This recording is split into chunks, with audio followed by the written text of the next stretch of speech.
I just read the two articles that Amanda posted, Helping Teens with Autism Succeed in High School and Beyond, and the Post-Secondary Education Opportunities. And on top of it, I found an article called Transition to Adulthood for Individuals with Autism Spectrum Disorder, Current Issues and Future Perspectives. I found all of these articles to be really interesting. They had a lot of different good points on different levels of disability and I guess autism where kids fell. So it gave a lot of good information. Some of the things that I found in all three articles that were mentioned as biggest challenges that students with autism face when they are transitioning from school to adulthood is the parent and student involvement.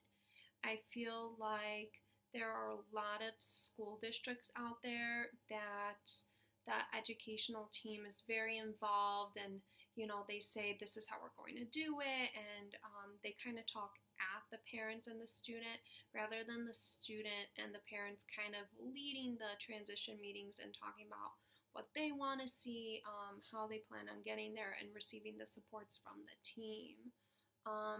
Also, I see that a lot of the times, I work at elementary school, but I hear that, the individual who the IEP is for is not leading their own meeting. And I feel like at that secondary education, that individual should be leading their own meeting and kind of advocating for themselves, because once they reach that post-secondary education step, they will need to be able to advocate for themselves and speak out as to what they want. So it's just a good teaching tool.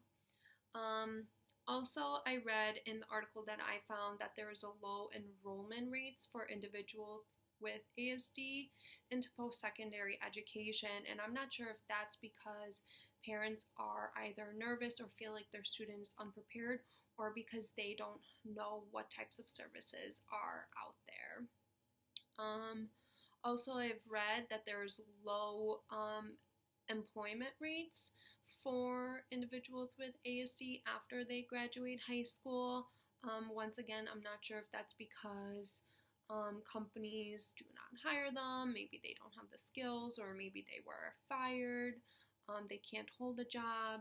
So, that's just one common thing that I found throughout all three articles.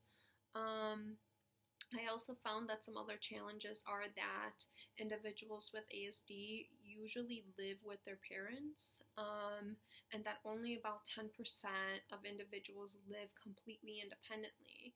And that has a lot to do with kind of state funding, and I know there is a lot of long wait lists for supported communities where a lot of parents don't know about, they find out too late, and then the wait list is now 10 years. So their student ends up living with them. Some other challenges are that individuals with ASD obviously have difficulty in new situations and problem solving, which also leads to them maybe not going into higher education after high school, or maybe not being able to hold a job or living independently. And that also the self-help skills, parents usually don't teach the self-help skills until about at the age of adolescence. So that is definitely a challenge, just because those skills need to be worked on way beforehand.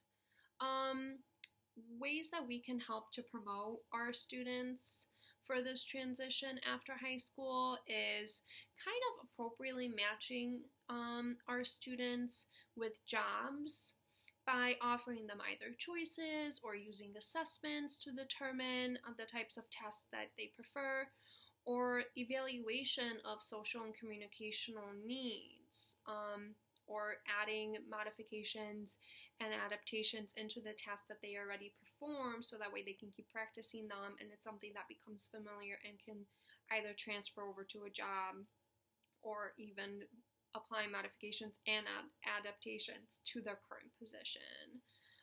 Other things that we can do is keep building social skills There obviously individuals with ASD have a difficult time with social skills and being able to hold conversations, but that does not mean that they don't value friendships and don't want friendships. There's been many studies done that they actually do. However, they don't know how to either interact or interact in social situations in an appropriate manner, or how to even have a friend. So that's definitely something that we can work on. And also, obviously, keep building that independence within the home and school environments. Obviously, we can talk to parents and help them. However, majority of the work we do would have to be within the school setting. How am I currently working to support students in order to be transitioned? Well, I mean, I work with first and second graders, so they are very, very young.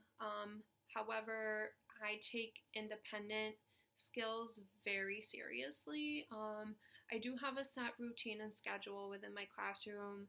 And at the beginning of the year, it was more led by myself and one of my assistants. However, now that the school year has kind of gone on, we place a lot of independence back onto the students, and kind of letting them take the lead. Also, kind of teaching those problem solving skills. I mean, problem solving is going to happen every single day for the rest of our lives. It doesn't end with high school. It kind of carries over, and those skills are definitely needing to be practiced. So kind of asking, what would you do in this situation, instead of telling the student what to do. Like, what would you do? Or if it's in a social situation, what can you say? What can you do? Just kind of leading that problem solving brain into high gear, so it becomes repetitive for our students. And also educating the parents about what they can do at home. I usually like to print out a chore chart for my parents and send it home with them about different things that their student can do at home that's age appropriate. So, emptying the dishwasher, putting the dishes away, mopping the floors, kind of depends on what what age they are. However, those are all easy things that they would be able to do, and it kind of teaches them skills at a young age. Thank you.